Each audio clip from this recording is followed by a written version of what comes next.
what can I say about this term as t tends to infinity?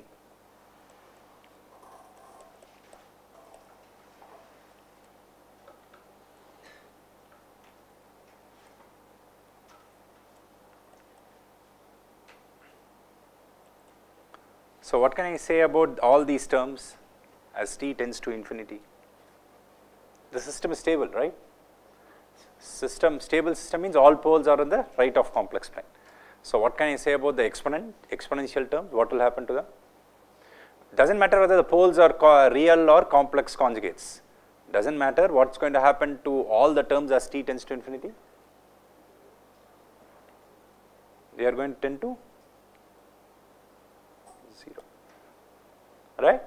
So, since my system is stable, the plant transfer function has all poles in the left of complex plane. Okay, all poles P1 through Pn have negative real parts. Okay, so consequently, what is going to happen as t tends to infinity? All these terms will tend to 0, right. So, that is what is going to happen to this term. Okay, so that is something which is very important for us. Is it clear how we got this result? Okay, so once again, I am just using the fact that we are dealing with a stable system. So, what is going to happen? So, this means that limit t tending to infinity y of t, okay, which is the steady state output, right. So, what is that going to be? It is just going to be a1 e power minus j omega t plus a2 e power j omega t, right, because the third set of terms is going to tend to 0 as t tends to infinity. Okay, I hope it is clear how we got this, right. So, now let us substitute for a1. a1 is going to be minus u naught divided by 2j p of j omega e power j phi, and this multiplied by e power minus j omega t, and plus a2 is going to be u naught divided by 2j, the magnitude of p of j omega e power, sorry, this is e power minus j phi, this is going to be e power j phi e power j omega t. Okay, so I think I made another small error here. This should have been e power minus j phi. Okay, sorry. Please go and correct the expression for a1. Okay, that should be minus u naught divided by 2j magnitude of p of j omega e power minus j phi. Okay, so that's what we will get, right. And now what is e power a times e power b? E power a plus b, right. So what are we going to get? So as a result, limit t tending to infinity y of t is going to be u naught is common, magnitude of p of j omega is common. So what am I left with? I am left with e power j omega t plus phi minus e power minus j omega t plus phi, the whole thing divided by 2j, right. So this implies that limit t tending to infinity y of t is u naught p of j omega. What is the term in the square bracket? Sine, right. So from the Euler's relationship, right, it is going to be sine of omega t plus phi.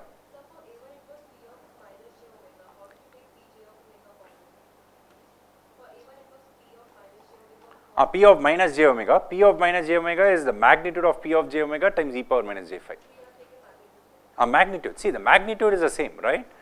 Yeah. So see, because p of minus j omega will be the magnitude of p of minus j omega e power minus j phi, but the magnitudes remain the same. Does not matter whether it is p of j omega or p of minus j omega. Okay. That is how we got magnitude of p of j omega to be common. Right. Yes. Yeah. As t tends to infinity, limit t tends to infinity sin omega t plus phi is infinity.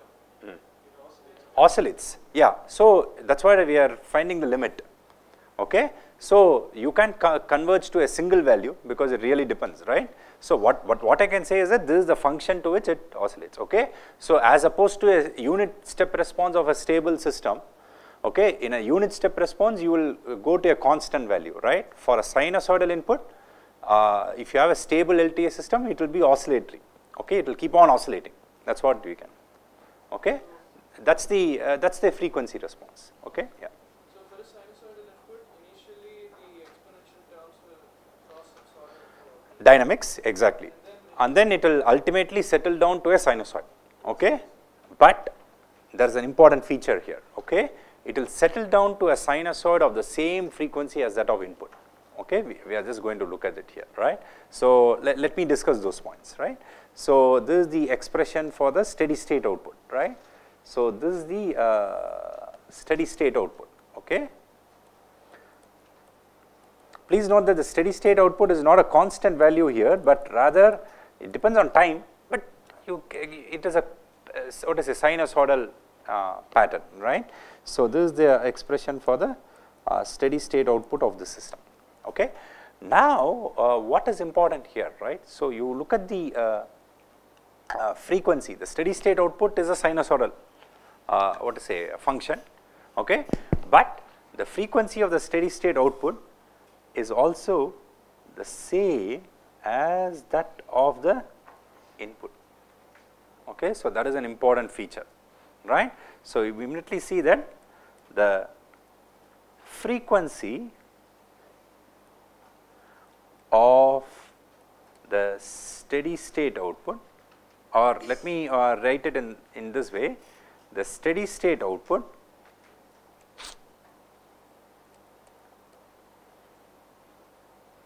is a sinusoidal signal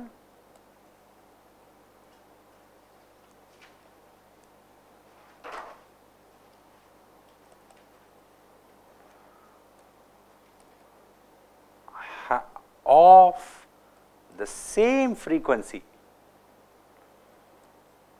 as that of the input,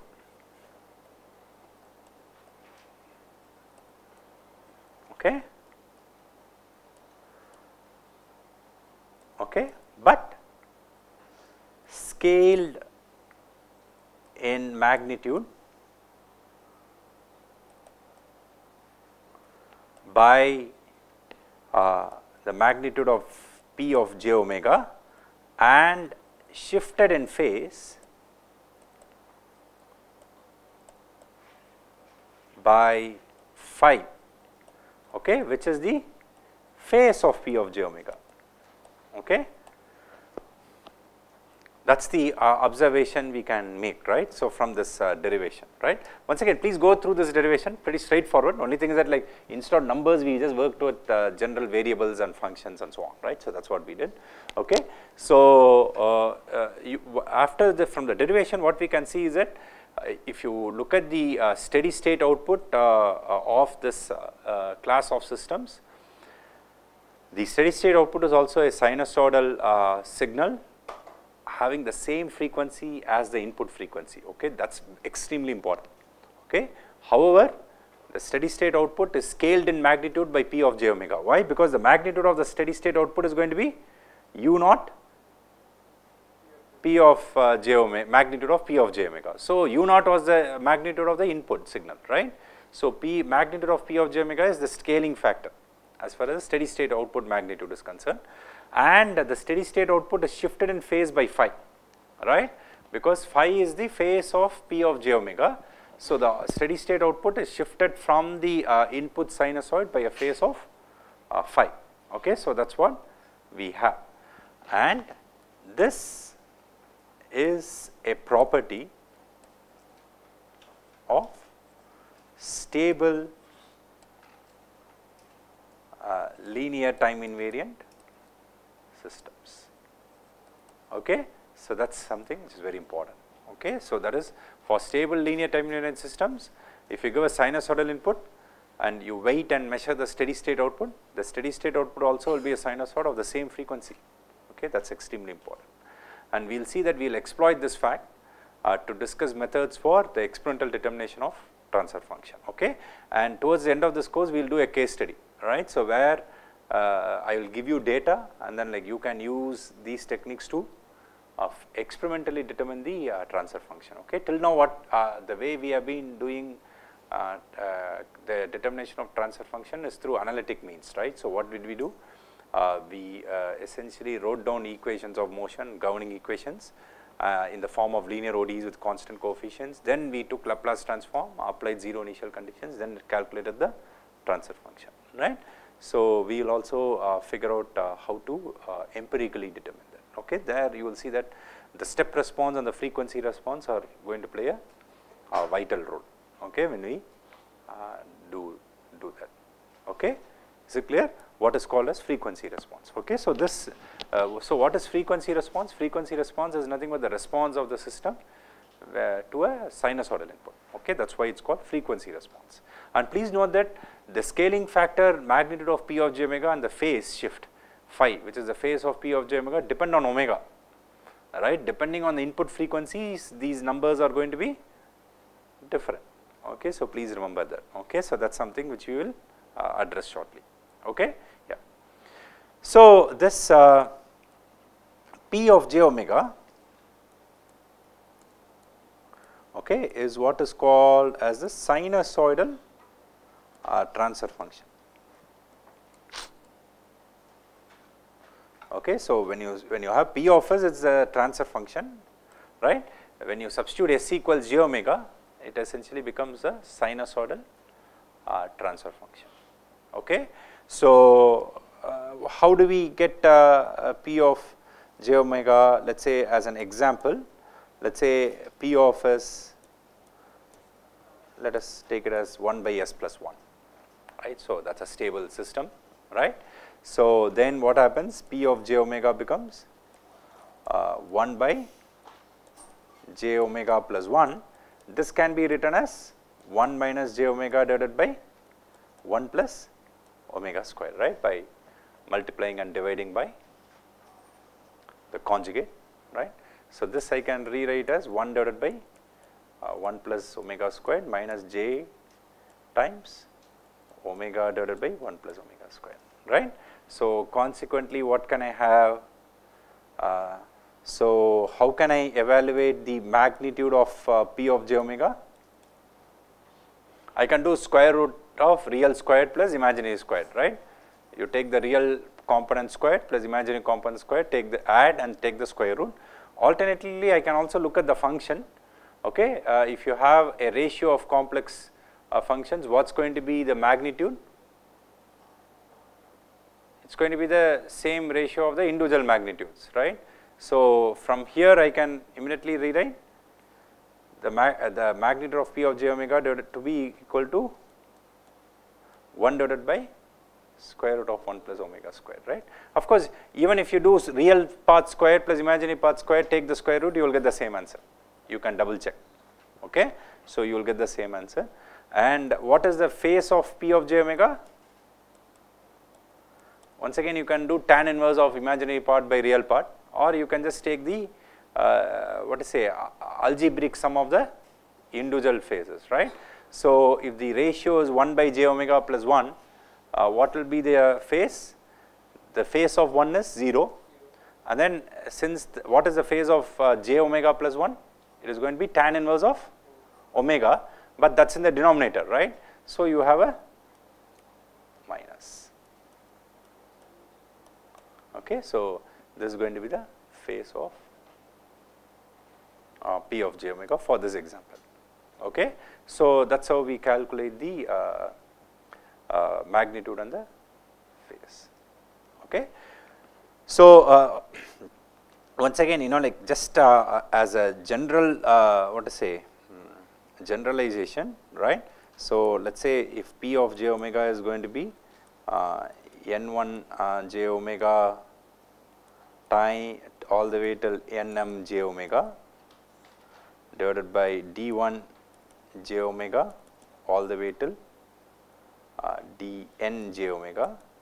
So what we just did was that like magnitude of P of j omega is essentially going to be just the same structure, but the individual take the individual magnitudes, right. So, that is what we are going to have.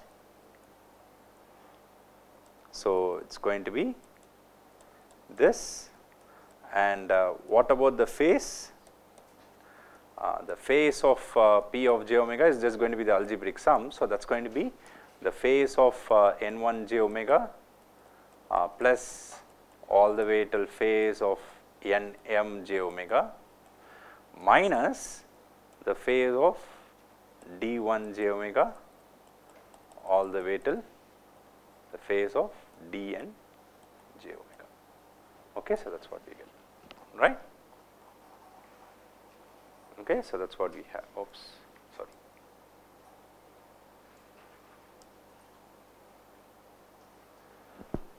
Okay, so that is how we calculate the sinusoidal transfer function, right. Okay. Now, okay, are there any questions? No.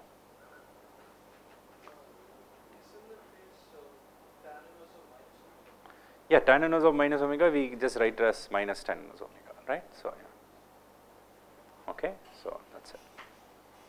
Yeah, if you do tan inverse of imaginary by real, you will get tan inverse of minus omega, you just take it out, right. Of course, it is a periodic function, right, depending on how you want to rewrite it. Okay, so you will see that that's exactly my next point. Okay, now the question is, like all these equations are fine. So, from an engineering perspective, how are we going to visualize it? Okay, so that your question leads to my next topic of discussion, which we are going to continue from tomorrow, but I am going to leave you with one question. Okay, so the question which I am going to leave you with is the following, right. So how can one visualize P of j omega as omega is changed, as omega is varied, right. So, because let us say, like from a design perspective, right. So, okay, from an analysis perspective, like this is fine, right. So, we have some expressions, we have some formulae and so on, right. So, I have the sinusoidal transfer function as a function of omega and so on, right. So, now, but you see that all these are like as the system order increases, like you are seeing that the sinusoidal transfer function becomes more and more complex in structure, right. So, then like how does one interpret, right, and use it for design. Okay. So, for that perspective, from that perspective, like it becomes quite important to figure out how one can visualize, right, the sinusoidal transfer functions variation as omega is varied. Question is, first of all, we need to ask ourselves, can we visualize graphically when this P of j omega, how P of j omega changes as omega is varied? If so, how? Okay.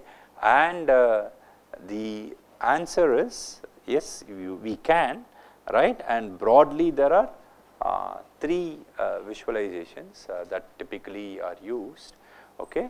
So, the first one is what is called as a Bode plot. Okay. So, a Bode plot is one where there is something called as a magnitude plot.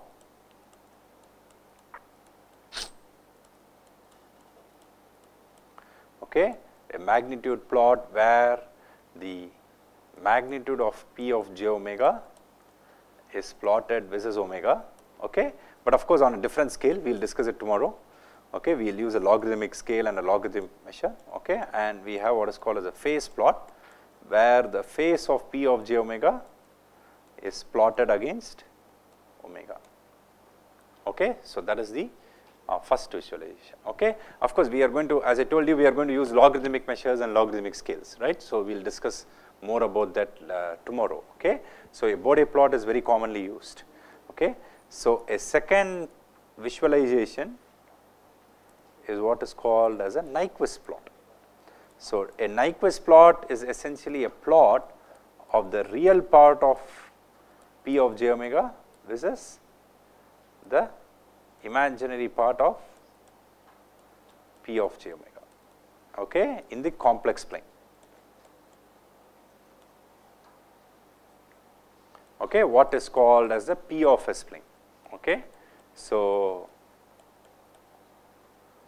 right. So, we will see what this is, right, as we go further. The third plot is what is called as a Nichols plot. Okay. So, what is this Nichols plot? I leave it to you as a question. Okay. Just search and find out and tell me the answer tomorrow. Okay. So, by and large, we are going to focus on the Bode plot. Okay. The Bode plot is something which you will see that it's very frequently used in engineering applications, okay, as far as studying frequency response is concerned. Okay. So, that is something which we are going to concentrate to a great degree, and we are also going to learn how to use the Bode plot for design purposes. Okay. So, it does not matter, you know, like what is your domain, automotive, biomedical, you know, like or even other domains, right. So, you will see that you know, like Bode plot is something which is frequently used, okay, in the design process. So, we are going to study Bode plot in detail. Nyquist plot and Nichols plot, I will just explain what they are. Okay. So, that will be the extent of essentially discussion that we will do, because we want to get into design as using frequency response, okay, for which Bode plot becomes pretty important, right. So, we will start with the Bode plot in the next class, and then we will see how, given a transfer function, we can get the Bode plot of that transfer function. Okay. Then you know, we will also ask the inverse question. If say through some means I give you the Bode plot of a system, right, which can be obtained through experiments, can you figure out the transfer function? All right. So, that is the inverse question to ask. Okay. So, given P of s, what is the Bode plot? That is something which you will learn, and then given the Bode plot, can you figure out P of s? That is a question we will ask ourselves, right, because as an engineer that is pretty important, right. So, both questions are equally important to us. Fine, right. Okay. So, I will stop here and then like we will continue from this place tomorrow.